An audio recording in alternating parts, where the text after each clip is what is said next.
سلام زخبركم تخاتلتنا خميس أنحكم أمباركس نايز ساعة الزينة حجركم متيالخو مجمرتاقن أرست زينة نحلتات مكل خال إرتراع لما زقبرة زي قارز زمتاتات أب إثيوبيا نزر رأيزر لو تدقاقم تحرقاتات قبن عالم لخاو كيد مرمران تنقعن كم زدلي كومشن كيلاتات سبوع مسلات أب إثيوبيا أتنكرو بوليتيكاو قلولاو بايتو أمريكا نافقو بايكا مزنتو زالي تاريخا وساني أمريكا كاب إيران زورستو حدنت بحدا مليون تتوكستي نيوكرين هيباتان كالوتن زبلو زيناتات حيزنا متيناكم علنا سناي مكتتال نحيلتات مكلخال إرتراع لما زقبرة زي قارز زمتاتات كلنا نعزبو خمزلنا كابز حلفة 3 عمتاتات حيزو عبرس حيلتات مكلخال إرتراع أزيو لعول زبهال ناي مسيطانن منوارن زمتاتات يكايري زلو نسوت راي زي كوناون نقندي أزستو مرحتو زتقادل عبرس زدر ماس حيلي بأمريكان إيروبان حبرت مع كابتن أبريليو نحيلتات مكلخال إرتراع نمدقاقن مدخامن نلعي 10 عمتاتكوا بسورن جهودن منقدي تساريحلون تخونا أي كمزن 3 عمتات جن أتزيادة زلن دما دارغا بخل وغن كتبلو تخليخا مالت نكونات تግራይ مخنيات مغبار أزست سراويت إثيوبيان أتتكالن حرخ وጽخلو أزست سراويت إرتران مكلخالون جن قند علامة خوينوم ولا بتزرحنو ገለገለ وغن كوكاسن زز ترخ بحاتيات كسكامون زي تعذبنا يكونن ناقل العلوات مكانت إثيوبيا كوا منالباش نتهاجراو تصاطن وعوعتان متصوارو سينوم ناب تختصاورو يخليو زبلو حيلتات مكلخال إيدوم كملكتو مرأي شلل كتبلو تخليخا أتن حيلتات مكلخال إرتران لعلوات أزستون علامات زقبر زي قارص ناي منوارن مسيطانن زمتታት منچو ቅድሚ ዝኣረገ በዓለን እዘን ማዕቀብ ኣንቢረናሉ ዘለዎ ሃገራት ኣሜሪካን ኤውሮጳንን ብድሕሪኡ ኣብዚ ዞባ ዝተሰዓሩን ዝተጓሕፉን ሓይልታት ንስዕረቶምን ዝወረዶም ክሳራን መቕባል ኣብዎም በቲ ካልእ ድማ ካብ ታሕታትነት ንምህዳም ናይ ኮንዶኾን መዳዓዓሲ ዓዘፍዘፍ ኣብ ምክሽ ማሽን ምክፋእን ዝኣተው እዮም ካልእ ብሳልሳይ ደረጃ ዝስርዑ ናይዞም ኣብ ላዕሊ ዝተጠቕሱ መጋበርያን ካድራትን ኮይኖም ዝተፈላለየ ድርሰታት ዝደርሱ ኣብ ቅርዓት ኣህጉራዊ መጋባእያታት ክኸሱ ዝውዕሉ ፈቆዶ ማዕከናት ዜና ሃተውተው ዝብሉ ዝጽሕፉ ዝምድሩን ዝዝዩምን ክትቀሱ ይከኣል ካልእ እቲ ምኽንያት ንጹር እዩ ኣብዚ ሰዓት ኣብ ቀርኒ ኣፍሪካ እቲ ዝሓየለ ደርማስን ጥሙርን ወታደራዊ ሓይልን ተሃልዩ ሓይልታት ምክልኻል ኤርትራ እዩ እዚ ደርማስን ጥሙርን ሓይሊ ከዓ ኣብ ኩናት ትግራይ ተፈቲኑን ተራእዩን ነዞም ሕጂ ምንጪ ዘመተታት ዘለዎ ኣካላት ዘሰንበደ ፍጻሜ ጥራይ ዘይኮነስ ካብቲ ኩናት ማዕለያ ዘይብሉ ዕጥቂ ተተኮስቲ ስትራቴጂካውያን ኣጽዋራት ሎጂስቲክን ፍናንን ከሲቡ ስለ ዝወፀ እዚ ንጸላእቱ ናብ ካልእ ዓበድ በድ ዘእተወ ተርእዮ እዩ እዚ ሓይሊ ንምድኻም ፈለማ بفلسات منسيات مزرعة كيلو عقمو ني 10 عمتات اجدا 2009 كسب 2018 كوتان ل10 عمتات نساتهم وزيتاو زبلو عيو سريحميم كابز ما فنترا وصيو نحدا ن 3 عمتات كسبا فنچو زعطقون زسلطنون حيلي تدمرو استراتيجيكاو اصورات ببوليتيكاو مناوران وتادراو ترجئن بتاتينو نعدقوم عتيقو برتو قيرو امدادو مغعزيا لوجيستيك وزت اغولبيتو ودابيتاتو احيلو نابز درجه حاخيرو ميزان حيل الزوبا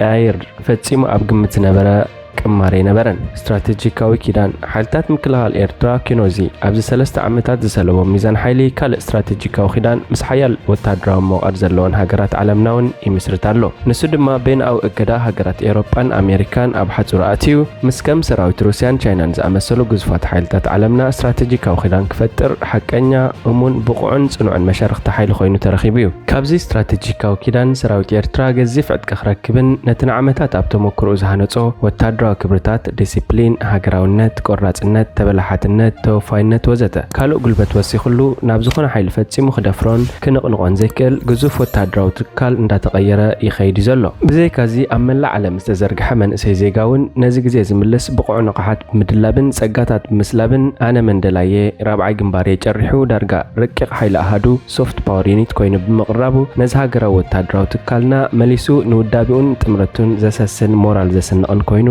ተረኺቡሎ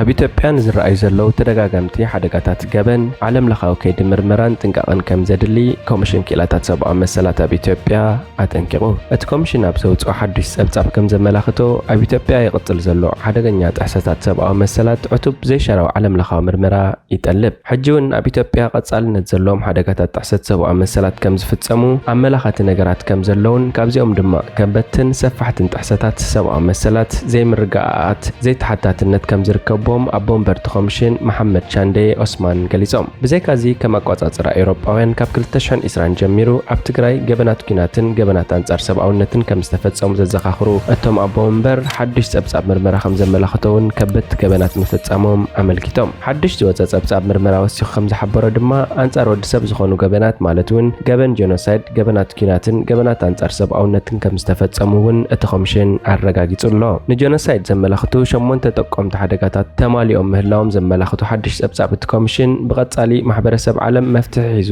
እንተዘይመጽኡ እቶም ገበናት ከበድቲ ዋጋታት ከም ዘኽፍሉ ድማ ኣጠንቂቑሎ። ካልእ ኪላ ሰብኣዊ መሰላት እቲ ኮሚሽን ስቴቨን ራትነር ብግድኦም ጉዳይ ጥሕሰት ሰብኣዊ መሰላት ትግራይ ብሓፈሻ ድማ ኢትዮጵያ ብዘይሸራዊ ዓለም ለኻዊ ኣካል ተመርሚሩ ተሓታትነት እንተዘይስዒቡ ብቐጻሊ ከበድቲ ሓደጋታት ከም ዘስዕብ ኣጠንቂቖም። ኣሜሪካ ካብ ኢራን ዝወረሰቶ 1.1 ሚልዮን ተተኮስቲ ንዩክሬን ሂባታ።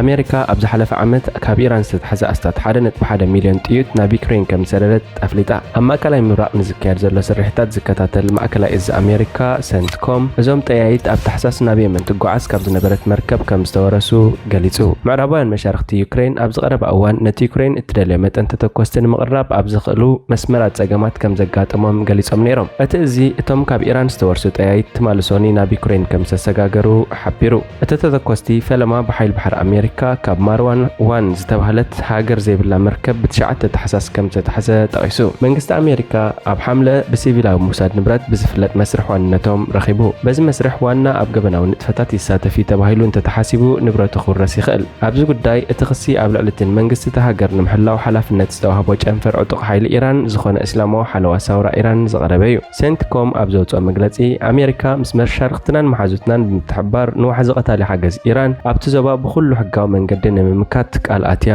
እያ ኢሉ። ኢራን ኣብቲ ኣብ የመን ዝካየድ ዘሎ ኩናት ሓድሕድ ንዕጡቃት ሑቲ ትድግፍ እኳ እንተኾነት ናብቲ ጉጅለ ዝግበር ምስጋር ኣጽዋር ግን ኣብ 2015 ብባይቶ ጸጥታ ሕቡራት ሃገራት ብዝወሰዶ ውሳኔ ተኸልኪሉ። ኩናት ሓድሕድ የመን ኣብ 2014 ሑቲ ንርእሲ ከተማ ሰንዓ ብምቁፅጻር መንግስቲ ካብ ስልጣን ድሕሪ ምእላዩ ዝተላዕለ ምዃኑ ይፍለጥ። እቲ ካብ ስልጣኑ ዝተኣለየ መንግስቲ ብደረጃ ዓለም ኣፍልጦ ዘሎ በዓል ስልጣን የመን ኮይኑ ይቕጽል ኣሎ። እዚ ብሳዑዲ ዓረብ ዝምራሕ ጥምረት ሃገራት ናይቲ ዞባ ከምኡን ብኣሜሪካን ዓባይ ብሪጣንያን ዝድገፍ እዩ። ካብ ካልኣይ መፋርቕ ናይቲ ዝሓለፈ ዓመት ጀሚራ ኢራን ንሩስያ ኣብ ኩናት ዩክሬን እትጥቀሞ ኣጽዋር ብፍላይ ድማ ሰብ ኣልፎ ነፈርቲ ከም ዘቕረበትላ እውን ብተደጋጋሚ ትኽሰስ። ኣብ ዝሓለፈ ሶኒ ሃገራት ምዕራብ ኣብ መድረኽ ጸጥታ ዋርሶ ብዛዕባ ቀረብ ተተኮስቲ ዩክሬን ኣብ ዝገበርኦ ዘተ ኣቦ እምበር ወታደራዊ ኮሚቴ ኔቶ ኣደም ሮብ ባወር ሕጂ ታሕተዋይ ክፋል ናይቲ በርሚል ይርአሎ ኢሉ። ንዓሰርተታት ዓመታት ዝጸንሐ ትሑት ወፍሪ ማለት ኣብ ምጅማር ኩናት እንተኾነ ትሕዝቶ ተተኮስቲ ሃገራት ኔቶ ፍርቂ ወይ እውን ባዶ ከም ዝነበረ ገሊጹ። እቲ ኣብ ሊበራዊ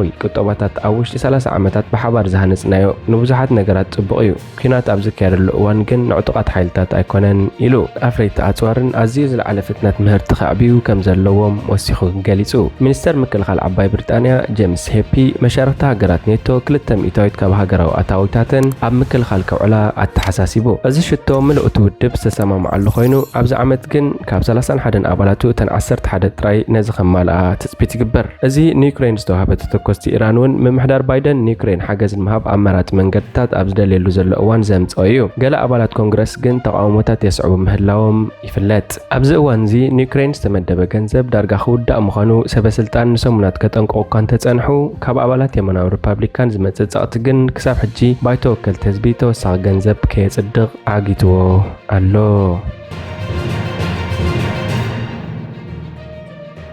ፖለቲካዊ ቅልውላው ባይቶ ኣሜሪካ ንኣፈ ጉባኤ ካብ መዝነቱ ዝኣለየ ታሪኻዊ ውሳነ። ኣፈኛ ባይቶ ወከልቲ ህዝቢ ኮይኑ ከገልግል ዝጸንሐ ኣባል ሰልፊ ሪፓብሊካን ኬቪን ማካርቲ ብደገፍ የመናውያን ብጾቱ ካብ መዝነቱ ተኣልዩ። ዋላ እኳ እቲ ንሱ ዝመርሖ ታሕተዋይ ባይቶ ኣሜሪካ ብብጾቱ ሪፓብሊካውያን ዝተዓብለለ እንተኾነ ሓያለ የመናውያን ኣባላቱ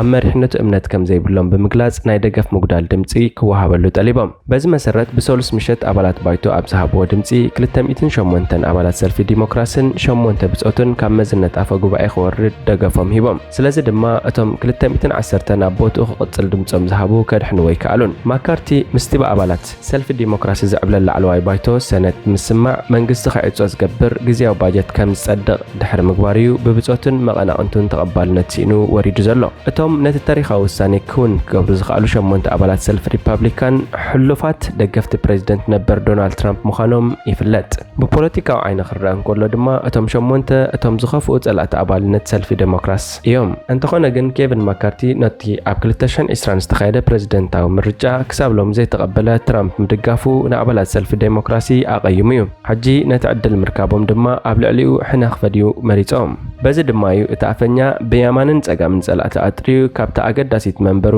ተኣልዩ ዘሎ ኣብ ፈለማ ወርሒ ጥሪ ኣፈኛ ባይቶ ንምዃን ኣብ ዘካየዱ ጻዕሪ እውን ኣብ መበል 15 ዙርያ ምርጫ እዩ ነታ መንበር ተረኪቧ ሽዑ እውን ሓያለ ካብዞም ክወርድ ዘድመፁ ብጾቱ ደገፍ ሲእን እዩ ድሕሪ ኣስታት 2 ክፍለ ዘመን ንፈለማ እዋን ባይቶ ኣፈኛ ንምምራጽ ንኽንደው ዝኣክል ዙርያታት ኣድሚጹ ቀዋሚ ኣፈ ጉባኤ ክሳብ ዝምረጽ ፓትሪክ መክሄንሪ ግዜያዊ ኣፈኛ ባይቶ ወከልቲ ህዝቢ ኮይኑ ክጸንሕ ተመዚዩ ዘሎ ብቐጥታ ክትከኦ ዝኽእል ሙሩኢ መራሒ ዘይምህላው ሓድሽ ኣፈኛ ንምምራጽ ሓያለ መዓልታት ወይ ሳምንታት ክወስድ ከም ዝኽእል ይንገር ኣሎ